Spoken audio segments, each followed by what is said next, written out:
My name is Gillian O'Sullivan and we're here just outside Dungarvan in a place called Colligan, and I farm with my husband Neil and our 4 children. We're milking about 90 dairy cows on this type of land here, and you describe this as being fairly challenging land because the one thing we're lacking is probably soil depth, and that means that we're very, very prone to getting dry. We've quite a high content of sand, and when water hits the soil here, oftentimes it's going to either percolate through very, very quickly, or you're going to have a level of runoff. This farm here at the top is about 650 feet and at the bottom is about 250. So there's actually, off the side of this hill is about a 400 feet drop down that the cows have to climb every day. In having a dairy herd on this type of land, we just have to be very, very conscious of how we interact with the soil here, and that's really, really important to us.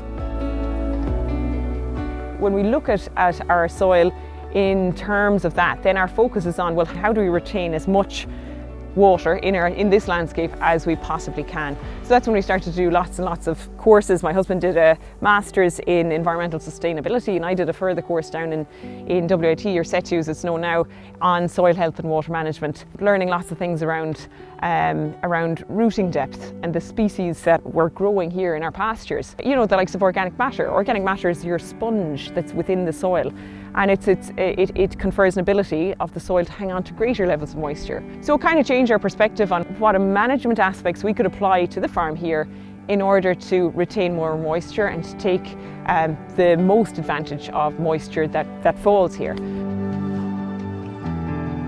So in this field we put 19 species mix because this is one of our calf products. You see we rear young stock here.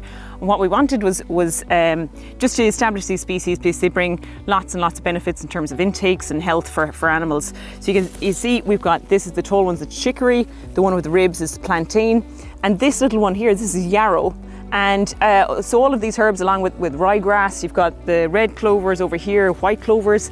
All of these things bring huge benefits, not only for growth and intakes, but also for nitrogen fixation in terms of our clovers.